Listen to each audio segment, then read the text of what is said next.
a $5.5 million Bugatti that he bought himself for his birthday.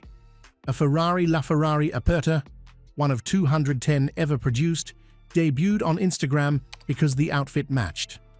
A purple Lamborghini Revuelto launched alongside his album because every new era needs a new car. And a Toyota MR2 that he has rapped about since he was nobody, because the collection does not start with hypercars. It starts with a hood in Houston and a beat that sounded like a car crash in the best possible way.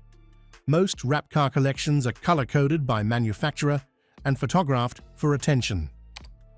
Travis Scott's collection is art-directed. Every car in this garage has been considered, not just for what it is, but for what it looks like next to everything else. The Cactus Jack Brown has appeared on Lamborghinis, G-Wagons, and Range Rovers across 15 years of collecting. The collection has a palette. It has a visual identity. It is the most recognizable car collection in hip-hop, and it is also, by most estimates, worth over $13 million. Today, we are going inside Travis Scott's car collection, the garage that proves LaFlame was never just collecting cars. He was building a world, and the world has a color, a sound, and a story that starts with a Toyota MR2 and ends, for now, with a Bugatti that smelled new when Pop Smoke got in. Stay locked in until the end, because we are breaking down the moment Pop Smoke got into Travis Scott's brand new Bugatti Chiron on the set of the Gatti music video, and immediately asked whether Travis had actually bought it or rented it. Pop Smoke could smell the new car smell. Travis told him he bought it. Not rented, bought $5.5 million for his birthday to himself. That single exchange between two of the most important artists of their era, inside a hypercar on a music video set, is the story of what this collection actually represents. We are going car by car, from the Toyota MR2 that started it all, to the Bugatti that defined a moment, to the purple Lamborghini that launched with an album, to the rarest open-top Ferrari he owns, starting with the car that every other car in this collection is a response to. Car 1, the Toyota MR2, the origin story on wheels. Before the Bugatti, before the LaFerrari, before the Lamborghinis in every color and the Maybach G650 Landaulet. There was a Toyota MR2 in a neighborhood in Houston, Texas. Jacques Bermond Webster II, the man who would become Travis Scott, grew up watching that car. He rapped about it. In Babes in the Trap, he wrote, "Pulled out of the hood Toyota, drove back to the hood Lambo." That line is the entire arc of his car collection compressed into 12 syllables. The MR2 is not the most expensive car he owns. It is the most important one, because it is the car that existed before any of the rest of it was possible. The Toyota MR2 is a mid-engine sports car that Toyota produced from 1984 to 2007. A lightweight, accessible performance car that punched well above its price point and became a cult favorite in the streets and tracks community. In Travis Scott's specific Houston context, it was not a collector's item. It was the car that existed in the world he came from. He acquired one as he became successful, a deliberate reconnection to the origin story that the Lamborghinis cannot tell. In 2016, he opened a Hood Toyota pop-up shop. The MR2 reference in his lyrics, the pop-up, the continued ownership, all of it points to a man who understands that the most powerful thing a collection can do is remember where it started. The MR2's presence in Travis Scott's collection is the foundation of the entire collecting philosophy. The idea that every car in the garage tells a chapter of the same story. The MR2 is the prologue. It explains why the Bugatti means something different when Travis Scott owns it than it would if it sat in most other celebrity garages. The distance between the MR2 and the Bugatti Chiron Supersport is not just dollars. It is a life. And the decision to keep both in the same story, to rap about the MR2 while driving the Bugatti, is the creative and financial decision that makes the collection more than a collection. It makes it a narrative. The status flex of the Toyota MR2 in Travis Scott's garage is not the car itself. It is what the car says about every other car around it. The Bugatti is worth $5.5 million. The MR2 is worth a few thousand. Both of them are in the same garage. Both of them appear in his lyrics. Both of them are part of the same story. That continuity, from the Hood Toyota to the Chiron, without erasing the beginning, is the most sophisticated thing about a collection whose surface reads as pure excess. Car 2, the Cactus Jack Brown Lamborghini Aventador, set for Roadster, the signature piece. If you have ever seen a brown Lamborghini and thought, "I know whose that is," before you saw the plates or the driver, you have already understood the most important thing about Travis Scott's car collecting philosophy. The Cactus Jack Brown is not a color that Lamborghini offers from the factory. It is a custom wrap, applied at West Coast Customs, chosen by Travis Scott, and applied consistently across multiple vehicles in the collection to create the kind of visual coherence that most car collectors never think about. The Aventador SV Roadster in Cactus Jack Brown is the centerpiece of that visual identity, the car that most completely expresses what the collection looks like when everything is working correctly. The Lamborghini Aventador SV Super Veloce is the hardcore version of Lamborghini's flagship V12 supercar. 740 horsepower from a naturally aspirated 6.5-liter V12 engine that screams to 8,500 revolutions per minute. 0 to 60 in under 3 seconds, a top speed of 217 miles per hour. No turbos, no hybrid system, just displacement, revs, and the specific violence of a naturally aspirated Italian 512 at full noise. The Roadster version removes the roof, making it louder, hotter, and considerably more dramatic in every conceivable way. Travis Scott's version adds the custom Cactus Jack Brown wrap and West Coast Customs interior work, turning a car that was already a visual statement into an instantly recognizable piece of personal brand identity. Most celebrity car collections are defined by brand loyalty, the person who only buys Lamborghinis, or the person who only drives Rolls-Royces, or the person whose entire garage is the same color that the factory offers.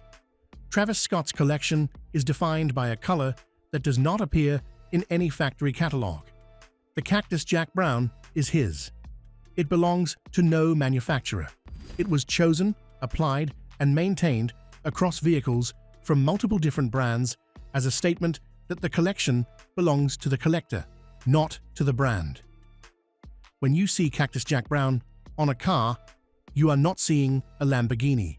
You are seeing a Travis Scott.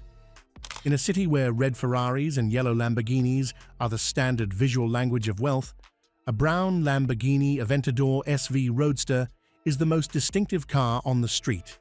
Not because brown is unusual, but because that specific brown, on that specific car, in that specific context, belongs to one person. Travis Scott drove to the hood in a Lambo. He wrapped the Lambo in the color of the hood. That is not a design choice. That is a statement about where the money comes from and who it still belongs to. Car 3. The Ferrari LaFerrari. Aperta, 1 of 210, $4 million, matched to an outfit. In 2020, Travis Scott posted a photograph on Instagram of his new car. The car was a Ferrari LaFerrari Aperta, the open-top version of Ferrari's hybrid hypercar flagship, 1 of 210 ever produced.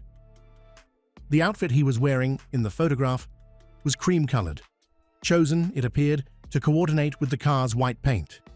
He introduced a $4 million, 1 of 210 collector's Ferrari to the world by matching it to his clothes. That level of considered, art-directed, casual luxury is the energy that defines this entire collection. The LaFerrari Aperta is the convertible version of Ferrari's LaFerrari, already one of the most significant production cars in Ferrari's history as the company's first hybrid hypercar, combining a 6.3-liter V12 with an electric motor for 950 combined horsepower. The Aperta removes the fixed roof, making it rarer than the standard LaFerrari, and producing a sensory experience, wind, engine noise the specific violence of a Ferrari 512 at speed with no roof over your head, that no amount of money can replicate in a closed-top car. 210 examples were made. Travis Scott owns one of them.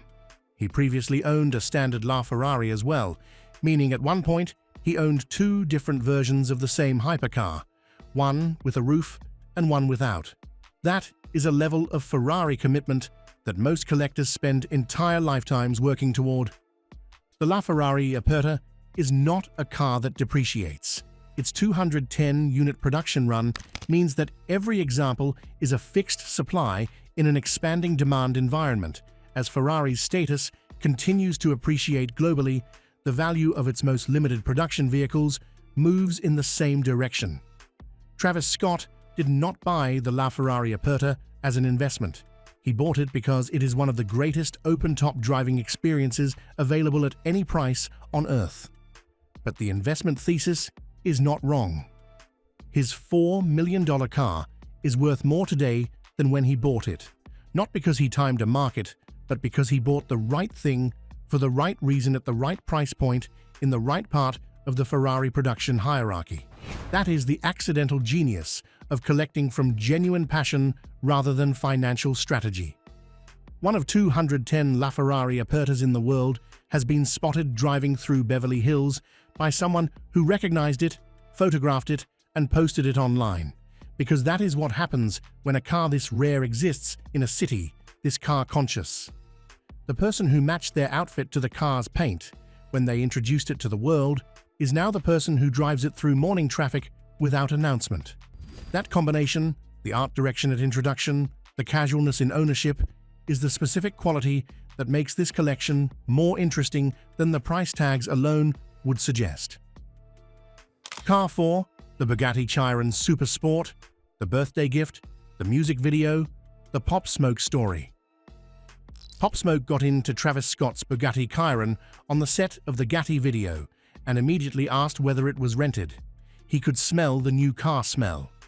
Travis confirmed he bought it.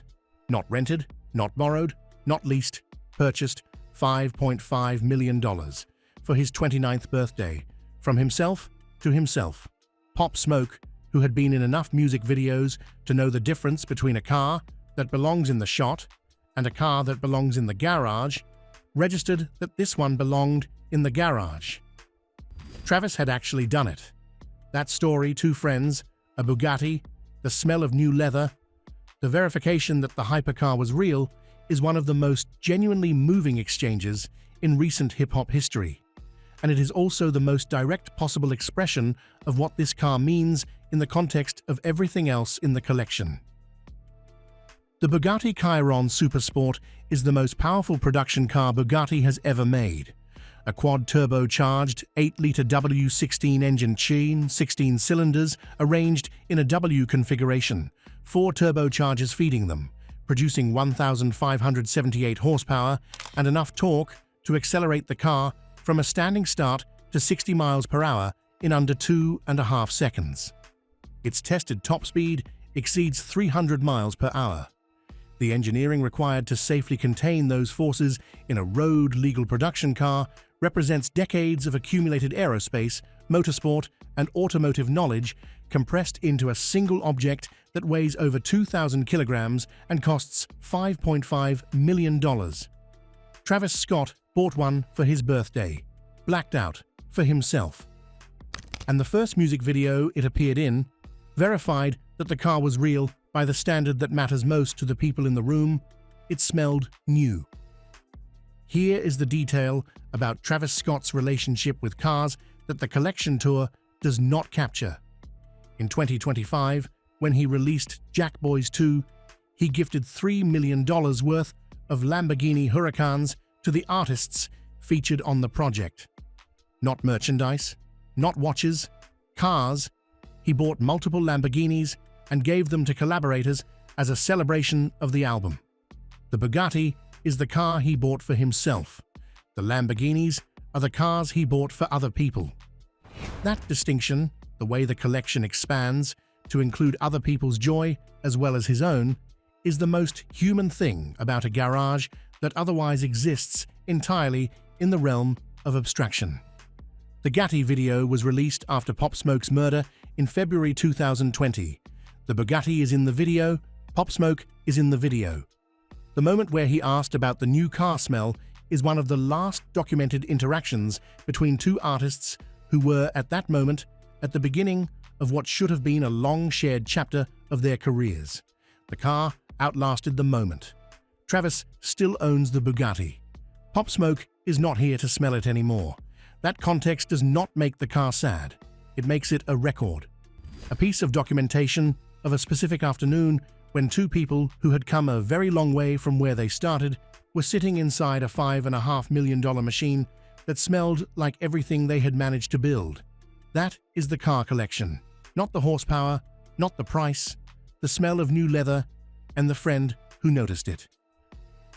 Car 5. The purple Lamborghini Revuelto, the first hybrid. 12. The Jack Boys 2 ERA. In 2025, Travis Scott released Jack Boys 2, and with it, a purple Lamborghini Revuelto. The car appeared in the Kick-Out music video, a color so specific and so deliberately chosen that it functions as a visual marker for the era the same way an album cover does. Travis Scott has been releasing cars alongside music for long enough that the arrival of a new vehicle in his collection now carries the same anticipatory energy as a new single. The purple Revuelto is the Jack Boys 2 car. It exists in conversation with the album, and it represents something technically new even within a collection that already contains some of the most significant hypercars of the last decade. The Lamborghini Revuelto is the successor to the Aventador and the first hybrid V12 that Lamborghini has ever put into production. A 6.5-liter, naturally aspirated V12, the same architecture that powered the Aventador, now combined with 3 electric motors for a total system output of over 1,000 horsepower. It is simultaneously a continuation of the most celebrated Lamborghini 512 tradition and the beginning of a new chapter in how that engine will exist going forward. Travis Scott bought the purple one for Jack Boys 2, and the color choice, not the Cactus Jack Brown this time, but a deep, saturated purple that signals a different energy, marks it as a deliberate departure, a new era's car, a new color for a new chapter. The Lamborghini Revuelto is the most recent chapter in a collection that now spans 15 years of documented acquisition. From the Toyota MR2 that existed before the success, to the Cactus Jack Brown Aventador that defined the visual identity of the collection, to the LaFerrari Aperta that matched an outfit, to the Bugatti that smelled new when Pop Smoke got in, to the purple Revuelto that arrived with Jack Boys 2, every car in this garage is attached to a moment. The collection is not a portfolio, it is an autobiography, and every new chapter comes with new horsepower, $13 million in confirmed vehicles, a color scheme that is immediately recognizable across every car in the collection. A Bugatti purchased for a birthday that Pop Smoke verified by smell. A LaFerrari Aperta introduced to the world in a matching cream outfit. A purple Revuelto that launched with an album. And a Toyota MR2 that was there before any of it was possible, still in the garage, still in the lyrics, still the car that makes every other car in the collection make sense. Travis Scott did not build a car collection. He built a garage that tells his story from the beginning to the current chapter. And the current chapter has over 1,000 horsepower and is available in purple. From a Toyota MR2 in a Houston neighborhood, wrapped about before anyone outside Texas had heard his name, to a $5.5 million Bugatti Chiron that Pop Smoke smelled and asked about because the smell of new leather on a car, that expensive, required confirmation that it was real. Travis Scott's car collection is the most art-directed, narrative-coherent, emotionally documented garage in hip-hop. It has a color, it has a story, and it has a Toyota MR2 parked next to a Bugatti. So tell us in the comments, which car in this collection hits hardest? The Cactus Jack Brown Aventador, the visual identity piece, the car that made a color a brand. The LaFerrari Aperta, one of 210 in the world, introduced to the world in a matching outfit? The Bugatti, the birthday gift that Pop Smoke verified with his nose, or the MR2, the car that makes every other car in this garage mean something? Drop it below right now.